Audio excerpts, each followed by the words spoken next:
अस्सलाम वालेकुम नाज़रीन, हमारे सिरा HR JDO न्यूज़ है। यहाँ वज़ीर उन्नड़ काजी अहमद मां खबर शामिल कयूं था। बिलाल हैदर कलियारी जी काजी अहमद में ब्याज खोर माफिया सरगर्म, हज़ारी खानदाननि जूं ज़िंदगियूं दाव ते लॻल, ब्याजनि खां तंग थी माण्हू ख़ुदकुशियूं करण ते मजबूर। काजी अहमद में अहिड़ो हिकु ब्याजनि जो मुतासिर कलंदर बख्श जंहिं मीडिया खे ॿुधायो त भाता नालो छा आहे?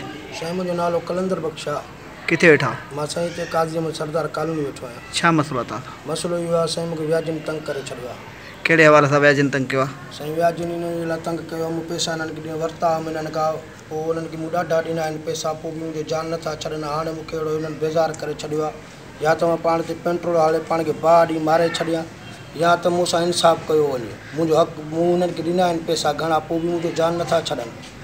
तव्हां घणा पैसा वरिता? साईं मूं पैसा 2-3 ॼणा आहिनि, पोइ कंहिंखां 10,000, कंहिंखां 20,000, कंहिंखां 50,000 अहिड़े हिसाब सां वरिता आहिनि। मूं हुननि खे पैसा इलाही ॾिना आहिनि, पोइ बि मुंहिंजो जान नथा छॾनि साईं। अच्छा, तव्हां पैसा कीअं ॾींदा हुआ हुनखे? महीने ॾींदा हो या? साईं महीने जे हिसाब सां 3,000 ते मतिलबु साईं 10,000 ते 3,000 रुपया महीनो। अच्छा, तक़रीबन तव्हां छा हिन में एग्रीमेंट में ॾिनो आहे हुननि खे? साईं मूं हिननि खे एग्रीमेंट में मूं चेक ॾिना आहिनि साईं। चेक ॾिना? हा, चेक मूं ॾिना आहिनि साईं। ऐं छा तव्हां खपाए चुका हुनखे ॾेई चुका?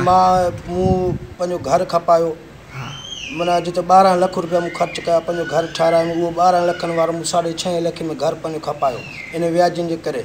माना मूं पंहिंजो ॾेई जान छॾाया, मगर पोइ बि साईं मुंहिंजो जान न छॾीनि।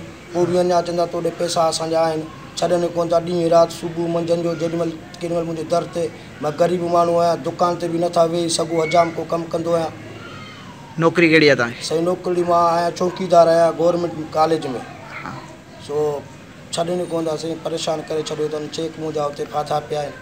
हर महीने घणा हज़ार ॾींदा हो तव्हां? साईं मां ग़रीब माण्हू, मां इन जे करे पंहिंजी जॻहि मॻहि खपाए छॾींदुमि। तक़रीबन सभिनी खे 52-53 हज़ार रुपया महीनो। साईं हाणे मां सुञो थी वियो आहियां, हाणे मूं वटि रुपयो बि न आहे। हाणे या त को राह मुंहिंजे लाइ कढनि, न त मां पाण खे पेट्रोल ॾेई बाहि ॾेई पाण खे साड़े छॾींदुसि। बसि पोइ हींअर बि न ज़िंदा रहंदुसि, न मूं सां इहो मसइला थींदा। हाणे तव्हां कंहिंखे अपील कंदो त तव्हांजी जान छॾाए? साईं मुंहिंजो अपील बसि गवर्नमेंट खे आहे, सिंध वज़ीर आला खे आहे, साईं मुराद अली शाह खे आहे, ऐं वस वारनि खे आहिनि, पंहिंजे शहर वारा जा वस वारा आहिनि, जेके उहो महिरबानी करे मुंहिंजे मसइले खे हल कराए छॾनि।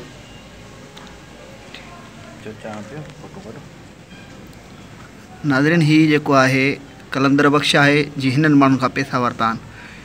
6-7 माण्हू आहिनि। 20,000 वरितईं डेली, हर महीने 3,000 ॾींदो आहे। 10,000 वरितईं 3,000 ॾींदो आहे।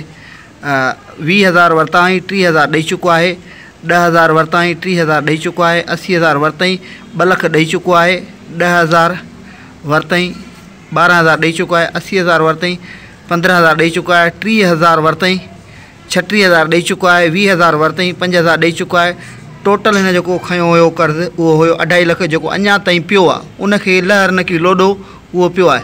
जॾहिं त हीउ 3,28,000 ॾेई चुको आहे। हर महीने 52,000 रुपया ॾींदो आहे। हिन 6 महीननि खां 10 महीननि खां वठी व्याज वठणु शुरू कयो। हीउ उन्हनि व्याजनि जा नंबर लिखी आया आहे। बराए महिरबानी सां राब्तो करे हिननि खे आला अख़्तियारियूं हिननि खे पाबंद कनि त हिन ग़रीब खां जेको व्याज आहे उहो ख़तमु करे ऐं हिन खे कंहिं हिकिड़े पासे कयो, हिन जो मसइलो हल कयो। जंहिं जॻहि में रहे पिए हिन जी पंहिंजी जॻह उहा बि खपाए छॾी, हाणे किराए ते आहे। ऐं हिन जी पघार घणी आहे तव्हांजी? 20,000 पघार आहे, जंहिंमां 52,000 ई हर महीने ॾिए थो। त हाणे हिन जो कारोबार बंदि आहे, हजाम को कमु कंदो आहे, चौकीदार बि आहे, पर दुकान बि हलाइण नथा ॾियनि, बाक़ाइदा हिन अची था वञनि पुठियां। इन करे वस वारनि खे अपील आहे त हिन ग़रीब, नालो आहे कलंदर बख्श बलोच, 0307 35 73 870 मालिक जो नंबर आहे। इन सां हमदर्दी करे आला अख़्तियारियूं हिन व्याजनि मंझि हिन जी जान छॾाए। HR JDO न्यूज़ में फ़िलहाल एतिरो ई। वधीक ख़बर अपडेट्स लाइ ॾिसंदा रहो HR JDO न्यूज़।